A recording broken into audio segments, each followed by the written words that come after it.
Most people who walked past Jake, Ironside, Malone in a parking lot crossed to the other side without thinking twice. At 6 feet 4 inches with a scarred jaw, arms thick as engine blocks, and a leather vest covered in patches from 20 years riding with the Desert Kings Motorcycle Club, he looked like trouble wrapped in chrome and exhaust smoke.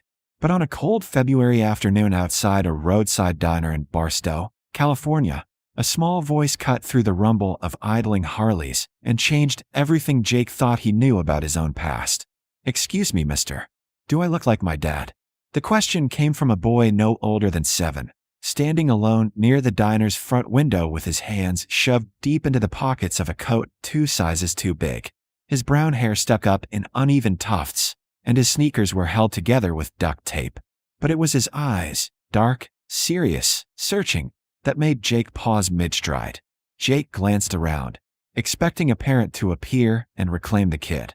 The parking lot was nearly empty except for his bike and a rusted sedan with a cracked windshield parked near the back fence. No one else was outside.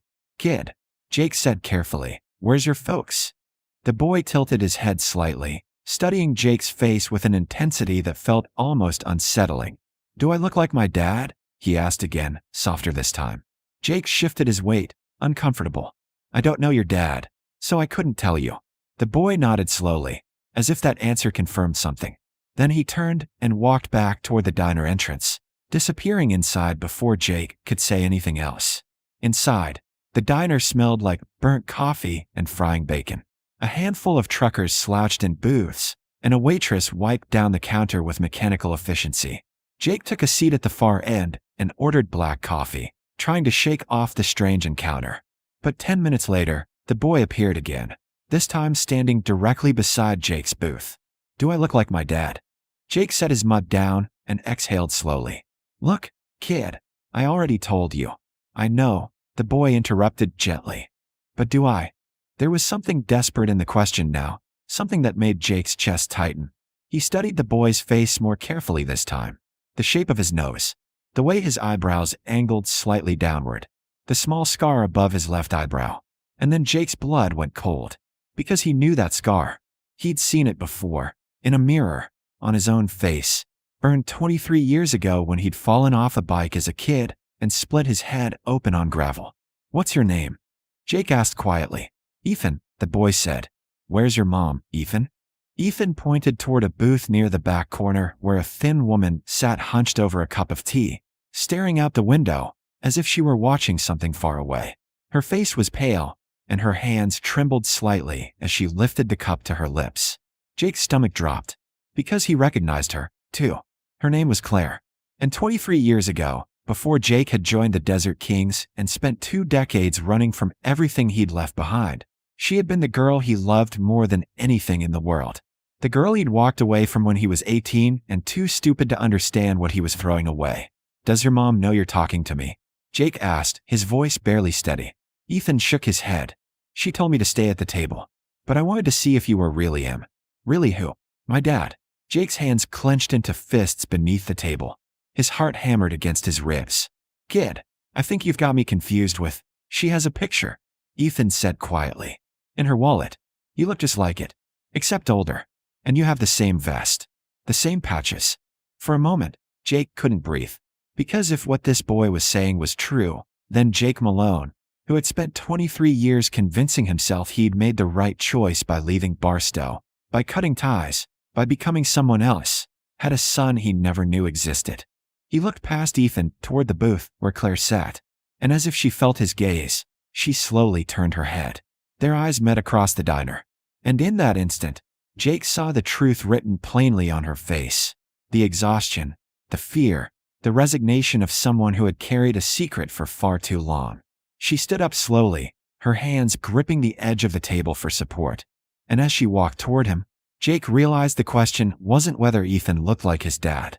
The question was whether Jake was ready to face the man he should have been all along. Claire stopped a few feet from the booth, her arms wrapped tightly around herself, as if holding something fragile inside. Her face was thinner than Jake remembered, carved hollow by years he hadn't been part of. But her eyes, those same sharp green eyes he used to know, held steady on his. "Claire," Jake said quietly. She nodded once. "Jake." Ethan looked between them, his small hands fidgeting with the zipper of his oversized coat. Mom, is he? Go sit down, sweetheart, Claire said gently. I need to talk to him for a minute. Ethan hesitated, then walked slowly back to the booth, glancing over his shoulder twice before sitting down. Claire slid into the seat across from Jake without waiting for an invitation. For a long moment, neither of them spoke. How long? Jake finally asked. How long what? How long were you going to let me sit here without telling me I have a son? Claire's jaw tightened. I wasn't planning to tell you at all. The words hit like a fist. Why the hell not? Because you left, she said simply. You walked out of Barstow 23 years ago and never looked back. You didn't call. You didn't write. You vanished. I was 18. And I was 17, Claire shot back. And pregnant. And alone. Jake felt the floor drop out from under him. You didn't tell me. I tried. Her voice cracked slightly. I called your buddy's place where you were crashing. He said you'd already left town. Joined some motorcycle club. I didn't have a number. I didn't have an address. So I did what I had to do. I raised him myself. Jake stared at the table, his throat tight. Why are you here now? In Barstow? Claire's expression shifted, fear creeping in at the edges. Because I'm out of options. What does that mean? She glanced toward the window where the rusted sedan sat alone in the parking lot. That car is everything I own right now. I've been driving for 2 days trying to get us somewhere safe. Safe from what? Claire exhaled slowly. Ethan's stepdad. My ex-husband. She said the words like they tasted bitter. He's not a good man, Jake. He never was. But I didn't see it until it was too late. Jake's hands curled into fists. Did he hurt you? Not me. Her voice dropped to a whisper. Ethan. The air in the diner seemed to stop moving. Jake's entire body went rigid. What did he do? Nothing I'm going to let happen again, Claire said firmly. I got us out 3 weeks ago. Filed for divorce. Got a restraining order. But he's been following us. Calling from different numbers. Showing up at motels. Her hands trembled as she wrapped them around her cold cup of tea. I thought if I came back here, back to where we started, I could figure out what to do next.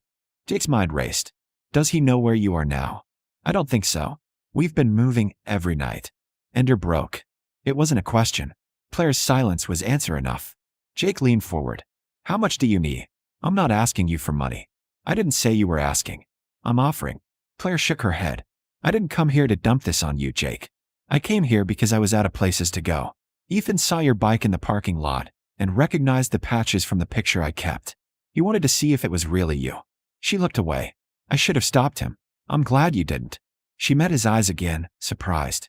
That kid, Jake said quietly, just walked up to a stranger and asked if he looked like his dad.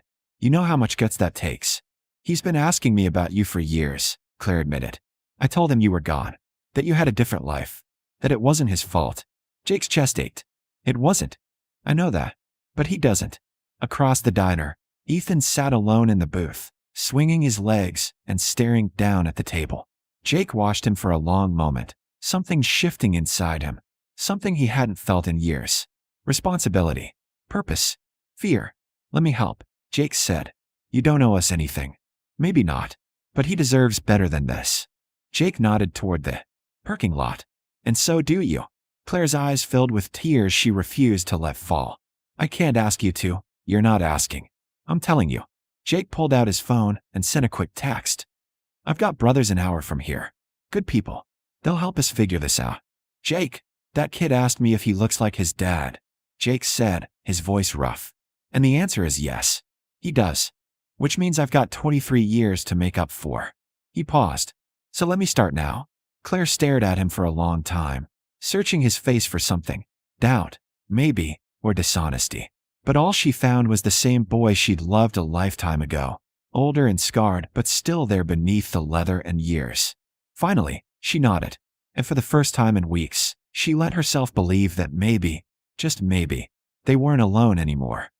By the time the sun dropped behind the distant hills, the parking lot of the Desert Kings clubhouse was full of motorcycles and the smell of grilling burgers. Jake stood near the fire pit with his arms crossed, watching Ethan kick a soccer ball around the gravel lot with 2 of the younger club members' kids. The boys' laughter echoed through the evening air, bright and unguarded in a way Jake suspected was rare. Inside the clubhouse, Claire sat at a long wooden table with Maya, the club treasurer, who was helping her sort through paperwork for emergency, housing assistance, and legal aid. The Desert Kings had connections: lawyers, social workers, people who knew how to move fast when someone needed protection. Within 2 hours, they located a safe house 2 counties over and arranged for a lawyer to expedite the restraining order. "Your ex won't find you there," Maya said firmly. "And if he tries, we'll make sure the right people know about it." Claire's hands shook as she signed the forms. "I don't know how to thank you." "You don't have to." Maya glanced toward the window where Jake stood watching Ethan. "Ironside's one of ours. That makes you family now." Outside, Jake felt a presence beside him and turned to see Marcus Freight Dawson, the club's road captain and the closest thing Jake had to a best friend. "Hell of a day," Freight said, lighting a cigarette. "Yeah. You gonna tell him?" Jake knew what he meant. "Tell him what?" "That I'm the guy who walked out before he was born. That you're his father." Jake exhaled slowly. "I don't know if I've earned that word yet." Freight studied him for a moment. "Kid asked you if he looked like his dad. You know what that means." "What?" "Means he's been wondering his whole life if he belongs to somebody." Freight tapped ash onto the gravel. "You've got a chance to answer that question. Don't waste it." Before Jake could respond, Ethan jogged over, breathless and grinning. "Did you see that kick? I almost scored." Jake smiled despite himself. "I saw it. You've got a good leg." Ethan's grin faltered slightly. "My stepdad used to say I kicked like a girl." Jake crouched down so they were eye level. "Your stepdad was wrong about a lot of things." Ethan looked at him carefully. "Are you really my dad?" The question hung in the air like smoke. Jake felt every eye in the parking lot turn toward them, but all he saw was the boy in front of him, small, hopeful, and braver than most grown men Jake had known. "Yeah," Jake said quietly. "I am." Ethan's eyes filled with tears, but he didn't look away. "Why did you leave?" Jake's throat tightened. "Because I was young and stupid and scared, and I didn't know you existed. But if I had..." He paused, choosing his words carefully. "If I had known, I would have come back." "Do you promise?" "I promise." Ethan wiped his eyes with the back of his hand. "Mom says promises are only real if you keep them." "She's right." Jake placed a hand on the boy's shoulder. "So here's a new one. I'm not going anywhere. Not anymore." For a moment, Ethan just stared at him. Then, without warning, he stepped forward and wrapped his arms around Jake's neck. The hug was tight and desperate, and Jake felt something break open inside him. Years of running, of convincing himself he didn't need anyone, of believing he was better off alone. He hugged his son back. When they finally pulled apart, Ethan looked up at him with a small, shaky smile. "Do I really look like you?" Jake nodded, his voice rough. "Yeah, kid. You really do." 3 months later, Jake stood outside a small house on the edge of Barstow, watching Ethan race his bike down the quiet street. Claire stood beside him, her arms folded, her face lighter than it had been in years.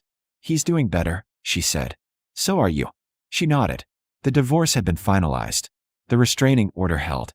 And the Desert Kings had made it very clear to Ethan's stepfather that any attempt to contact Claire or the boy again would be met with consequences he wouldn't walk away from. Jake had moved into a small apartment 2 blocks away.